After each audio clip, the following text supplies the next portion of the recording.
Resident Evil Village, or 8. What a crazy game. There were twists and turns, there were lichens, werewolves, tall fucking bitches with Freddy Krueger gloves, Ethan Winters, Mia, Chris Redfield, all kinds of twists and turns. And the reveal at the end with Ethan, stay tuned for that. And by the way, spoilers, motherfucker! Alright guys, so with that being said, let's just get right into it. Starting off 3 years after the events of Resident Evil 7, Chris moved Ethan and Mia to Europe, far, far away from the Baker house, to live a peaceful life with their new daughter, Rose. Chris has also apparently been training Ethan this whole time. So anyway, as they're preparing for dinner one night, Mia is being a straight up bitch and is basically giving Ethan the cold shoulder. For no good reason. I guess it doesn't really help that Ethan keeps mentioning what happened 3 years ago, constantly, to which she's not even acknowledging it. That's a bit sketch. Anyway, so just as things are calming down, Chris and the BSAA show up and gun Mia down, RoboCop style. And then, he drags Ethan and Rose out of the house against their will. Suddenly, you wake up as Ethan amongst the wrecked BSAA vehicle and slaughtered soldiers in a snowy remote village. After encountering what townspeople are left, you come to the conclusion that the town has been overrun by lichen. That's werewolves for you uninitiated! This is somewhat connected to some chick named Mother Miranda, who apparently has kidnapped Rose. These lichen are pretty easy to fight, but of course, upon your first encounter, one bites your damn fingers off, so there's that. You meet a merchant known simply as the Duke, who bears no resemblance to the guy from RE4, in case you were wondering. This guy is pretty crucial though throughout the game. He gives you everything from weapon mods to recipes for how to make your own ammo, and you can even go around the village hunting animals, and you give the meat back to the Duke for health upgrades. But aside from that, we don't really learn much more about his identity, at all. Anyway, so after that, you gain access into Alcena Demetrus Castle, where this 15-foot tall Freddy Krueger-handed bitch stalks you around relentlessly, kind of like Mr. X or Nemesis. I mean, you're going around trying to find your way out, solving all these clues, and she's right behind you the whole damn time. She's accompanied by her 3 daughters, whom are pretty much made out of these flying bugs, and they're all vampires, so they're just after your blood.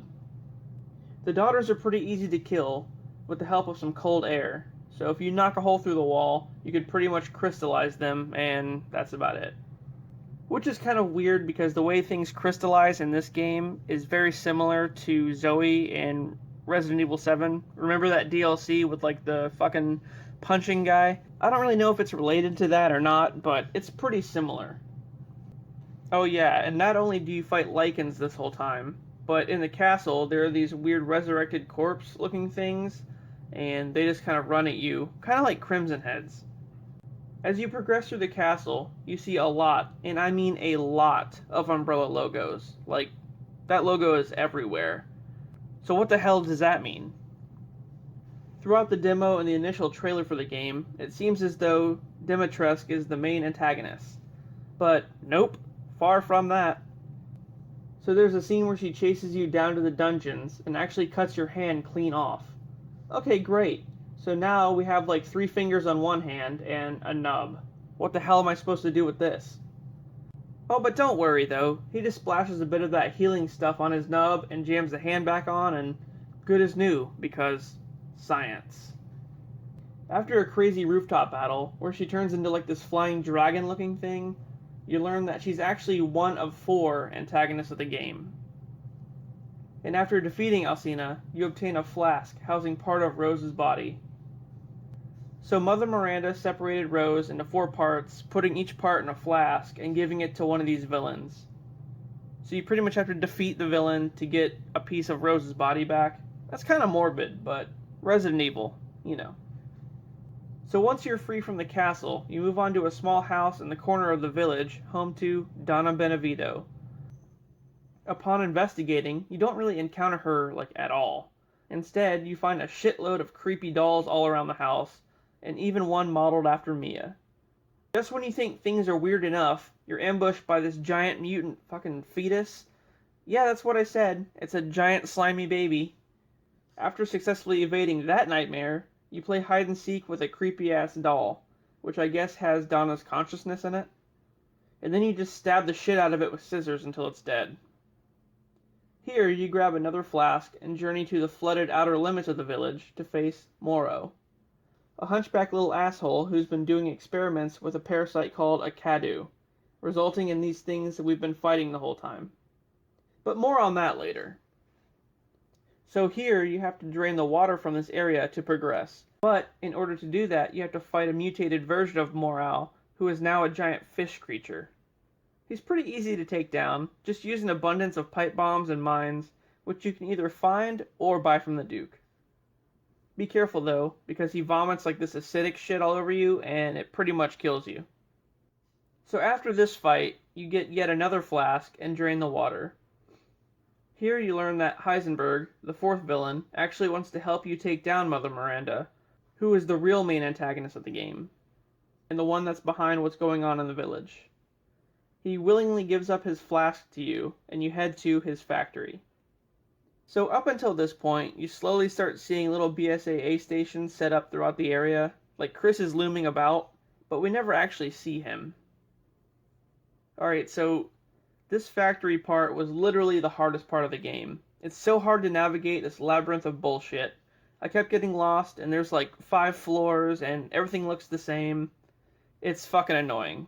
Anyway, so you traverse these 5 levels of this factory, and you have to fight through hordes of these mechanized creatures who are just like townspeople modded with blades and fans and shit.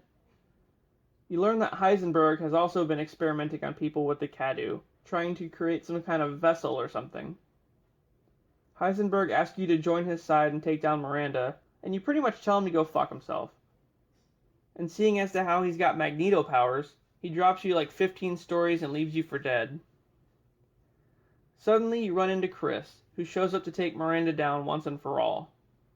Here you also learn that Mia was never actually killed in the beginning. It was Miranda, masquerading as Mia to kidnap Rose. So Miranda has the ability to shapeshift thanks to the mold, and she turned into Mia to trick you. And yes, I'm talking about the mold from the previous game. So then, she faked dying, and when they were transporting her body, she attacked the BSAA and stole Rose, which is where you wake up as Ethan in the beginning. So as Chris heads topside to deal with her, you take on Heisenberg, who is now a giant transformer, I guess? He's pretty easy to kill, just gun him down with the tank that Chris supplied you. Alright, cool, so now all 4 of them are dead, and we take on Miranda. Chris clearly tells you to wait for his backup, but fuck it. Upon encountering Miranda, her agenda becomes clear, as she tells you she needed Rose to use as a vessel to resurrect her own daughter, Eva, who died of Spanish flu in the 1800s. Yeah, so Miranda's pretty old. Hearing this, you go into a rage and go in guns blazing, and then she immediately rips your heart out and kills you. Great, so Ethan's dead. You take over as Chris as you fight your way through the village, which is now on fire. BSAA helicopters are airdropping soldiers throughout the village to help you. You fight your way past Mold and travel deep underground to find Mia in a holding cell. Yes, the real Mia. Chris tells her that Ethan is dead, and she's like, nah, brah, you don't even know what Ethan is. Okay, what the hell does that mean? Chris then stumbles upon Miranda's lab deep underneath the village, where the bomb really drops. Are you ready? So, Miranda is a scientist from the 1800s who discovered the mold in a cave in this village decades ago. She learned that it has certain properties that can bring back her daughter, but she still needed a host. That's where Alcena and gang come into play. Each of them were people from the village who were implanted with the Cadu parasite in hopes that they could be a vessel for Eva. It gave each of them certain heightened abilities, but they were still not good enough. The ones experimented on that rejected the parasite turned into lichens. Also to note, a company took a sample of the mold and Eva's DNA and used it to create Evelyn. That's right, the mold from RE7 originated here, and yeah. Lastly, and this is the most shocking part, the discovery of the mold and its potential gave one of Miranda's students the idea to start a pharmaceutical company. It was only then the student decided to go with a certain flower from Africa instead of the mold. Who was that student? Yeah, Oswald Spencer. He also got the umbrella logo from the symbols that were all throughout the village. Oh, okay, here we go. From here, it goes into a cutscene where Ethan is in some kind of purgatory with Evelyn. And here's the kicker. Ethan says that he has to live to save Rose, to which Evelyn replies, he's been dead all along. Yep, Jack actually killed Ethan in the beginning of Resident Evil 7. So, the mold, like I said, has the ability to absorb people's consciousness and can mimic someone's attributes. Kind of like that virus from the game Prototype, if you've ever played that. What this means is, this whole freaking time, Ethan was just mold that was pretending to be Ethan. It's crazy, I know. So Ethan manages to pull through just long enough to take on Miranda one last time. And after a heated battle, which isn't really hard as long as you have enough ammo, Miranda disintegrates and Rose is free. Chris shows up to take them to safety, but Ethan is slowly dying because he's made out of mold himself. He decides to stay behind and sacrifice himself to detonate a bomb that Chris placed deep within the mold. So yeah, Ethan's dead. For sure this time. As they fly off, it's brought to Chris's attention that the BSAA were actually airdropping in BOWs, not soldiers. And Chris vows to head to BSAA's headquarters for answers. Could this be our Resident Evil 9? I guess we'll have to see. We then cut to some years later, as Rose is an adult and visits her father's grave. She's quickly summoned back to their vehicle by an agent of some kind. I don't know if he's government or BSAA or what. They don't really say. But she does make mention that she has powers now, left over from her exposure to the mold. Or maybe because her dad was made of mold? I don't know. Either way, she's got like a Sherry Birkin situation happening. So they get in the car and drive off, and that's it. So, I think this game was phenomenal. I mean, the gameplay was excellent, the ammo crafting and the weapon mods were really good, the fight scenes were just intense and satisfying, and they weren't too difficult. And then the Shyamalan twist at the end with Miranda being Spencer's teacher, and the mold basically being the inspiration for Umbrella, and then the reveal that Ethan died in the last game, it was almost too much, to be honest. So now we're set up for another game, possibly where we go with Chris to the BSAA headquarters to find out if they're corrupt or not. My only question is, what the hell happened to Blue Umbrella? I mean, Chris was working for Blue Umbrella at the end of 7, but I know they retconned a lot of shit there, so who's to say? Alright guys, well I hope you enjoyed it, and if you haven't, go out and get yourself a copy of this game, because it is the bee's knees. Alright, stay tuned for the next one, or possibly any DLC that I cover for this. Bye!